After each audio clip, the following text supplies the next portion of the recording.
नमस्कार। कभी सोचकर देखा है कि हमारी सबसे कीमती सेंस, हमारी आंखें, आखिर काम कैसे करती हैं? आज हम इसी कमाल की इंस्ट्रूमेंट के राज को खोलने वाले हैं जो हमें ये खूबसूरत, रंगीन दुनिया दिखाता है।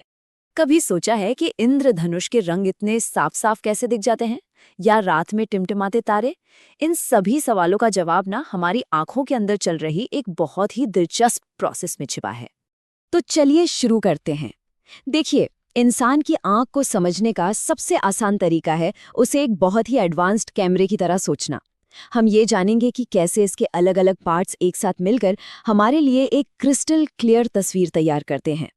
और ये सिर्फ दुनिया देखने की खिड़की नहीं है, बल्कि हमारे एक्सपीरियंस का एक बहुत बड़ा हिस्सा है। सोचिए, हम चीज़ों को सूंघ कर, चख कर या छू कर पहचान सकते हैं, लेकिन रंगों को पहचानने के लिए तो आंखें ही एकमात्र जरिया हैं। यही बात इसे हमारी सबसे खास इंद्रिय बनाती है।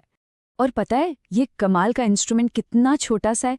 औसतन हमारी आईबॉल का डायमीटर सिर्फ 2.3 सेंटीमीटर्स होता है। बस इतने से गोले में पूरी दुनिया को कैद करने की ताकत है। तो फिर चलिए इस अनोखे कैमरे के अंदर का सफर शुरू करते हैं। हम रोशनी की पहली किरण के आंख में घुसने से लेकर दिमाग में तस्वीर बनने तक इसके हर जरूरी हिस्से को समझेंगे। तो ये देखिए, ये है हमारी आंख का एक बेसिक स्ट्रक्चर। पहली नज़र में थोड़ा कॉम्प्लिकेटेड लग सकता है, लेकिन हम इसके हर हिस्से को एक एक करके समझेंगे। सबसे खास बात यह है कि हम देख सकते हैं कि लाइट कैसे आंख के अंदर अपना रास्ता बनाती है, बिल्कुल एक कैमरे की तरह। ये सफ़र शुरू होता है कॉर्निया से। इसे आप हमारी आंख के सामने की एक ट्रांसपेरेंट खिड़की समझ लीजिए। ये न सिर्फ आंख की हिफाजत करती है, बल्कि ज्यादातर रोशनी को मोड़ने का काम भी यही करती है, ठीक कैमरे के लेंस के ऊपर लगे प्रोटेक्टिव ग्लास की तरह। इसके बाद लाइट गुजरती है पुतली से, वो जो बीच का काला बिंदु होता है। पुतली का साइज कंट्रोल करता है आइरिस, जो आंख का रंगीन हिस्सा है। आपने नोटिस किया होगा, जब हम किसी अंधेरे कमरे में जाते हैं तो आइरिस ज्यादा रोशनी अंदर लाने के लिए पुतली को बड़ा कर देता है, बिल्कुल कैमरे के एपर्चर की तरह। पुतली के ठीक पीछे होता है आई लेंस। इसका काम है रोशनी को सही जगह पर फोकस करना। लेकिन यहाँ एक बहुत ही हैरान करने वाली बात है। लेंस जो तस्वीर बनाता है ना, वो असल में उल्टी होती है। जी हाँ, हमारा दिमाग बाद में उसे सीधा करके हमें दिखाता है।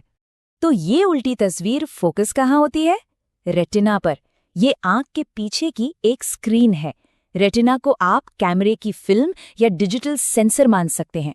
ये रोशनी को इलेक्ट्रिकल सिग्नल्स में बदलता है, जो ऑप्टिक नर्व के जरिए दिमाग तक पहुंचते हैं।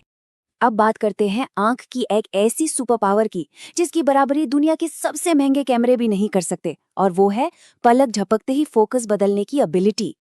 ये कमाल होता है अकोमोडेशन की वजह से। हमारी आंखों में छोटी छोटी मांसपेशियां होती हैं जो लेंस को खींचकर पतला या दबाकर मोटा कर सकती हैं। इसी वजह से हमारा लेंस दूर की चीजों से लेकर पास रखी किताब पर तुरंत फोकस कर पाता है। सच में ये दिखाता है कि हमारी आंखें कितनी कमाल की हैं। हालांकि इस पावर की भी एक लिमिट है। ज्यादातर लोगों के लिए बिना किसी तकलीफ के साफ साफ देखने का सबसे नजदीकी पॉइंट होता है लगभग 25 सेंटीमीटर। इससे ज्यादा पास लाने पर चीजें धुंधली दिखने लगती हैं। लेकिन तब क्या होता है जब ये फोकसिंग सिस्टम ठीक से काम नहीं करता? यहीं से शुरू होती है देखने की वो आम समस्याएं जो बहुत से लोग एक्सपीरियंस करते हैं।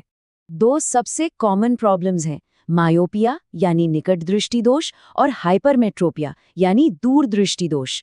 आसान भाषा में, मायोपिया में पास की चीजें साफ और दूर की धुंधली दिखती हैं, और हाइपरमेट्रोपिया में इसका ठीक उल्टा होता है। चलिए समझते हैं मायोपिया में होता क्या है। इसमें या तो आईबॉल थोड़ी लंबी हो जाती है, या फिर आंख का लेंस रोशनी को जरूरत से ज्यादा मोड़ देता है। इसका नतीजा ये होता है कि दूर से आने वाली रोशनी रेटिना पर फोकस होने के बजाय उसके थोड़ा सामने ही फोकस हो जाती है, और दूर की चीजें धुंधली दिखती हैं। और हाइपरमेट्रोपिया में, जैसा कि आप सोच सकते हैं, इसका ठीक उल्टा होता है। यहाँ आईबॉल थोड़ा छोटा होता है, या लेंस रोशनी को ठीक से मोड़ नहीं पाता। इस वजह से पास की चीजों से आने वाली रोशनी रेटिना के भी पीछे जाकर फोकस होती है, और पास का नज़ारा धुंधला हो जाता है। पर अच्छी खबर ये है कि फिजिक्स के सिंपल प्रिंसिपल्स का इस्तेमाल करके इन दोनों ही समस्याओं का एक बहुत ही आसान सॉल्यूशन मौजूद है। यहीं पर चश्मे और कॉन्टैक्ट लेंस काम आते हैं। मायोपिया को ठीक करने के लिए एक अवतल यानी कॉन्केव लेंस का इस्तेमाल किया जाता है। ये लेंस आंख में घुसने से पहले रोशनी को थोड़ा सा बाहर की तरफ फैला देता है। इस फैलाव से फोकस पॉइंट थोड़ा पीछे खिसककर ठीक रेटिना पर आ जाता है और दुनिया फिर से साफ दिखने लगती है। और हाइपरमेट्रोपिया के लिए सोल्यूशन है उत्तल यानी कॉन्वेक्स लेंस। ये लेंस प्रकाश की किरणों को थोड़ा अंदर की ओर मोड़ता है, जिससे आंख को एक एक्स्ट्रा फोकसिंग पावर मिल जाती है।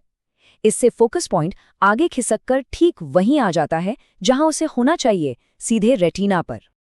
अब जब हम इस सफर के आखिर में हैं, तो एक बहुत ही गहरे विचार पर गौर करते हैं। देखने का ये जो तोहफा है ना, ये सिर्फ हमारी जिंदगी तक ही सीमित नहीं है। ये एक ऐसा तोहफा है जिसे हम किसी और को भी दे सकते हैं। नेत्रदान यानी आई डोनेशन के जरिए एक इंसान 2 लोगों की दुनिया रोशन कर सकता है।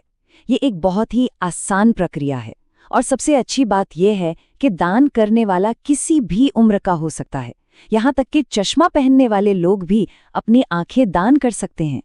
तो अगली बार जब आप कोई खूबसूरत सूर्यास्त देखें, तो याद रखिएगा कि हमारी आंखें सिर्फ दुनिया देखने के लिए नहीं हैं, बल्कि ये किसी और को भी दुनिया देखने का मौका दे सकती हैं। और इससे बड़ा तोहफा भला और क्या हो सकता है।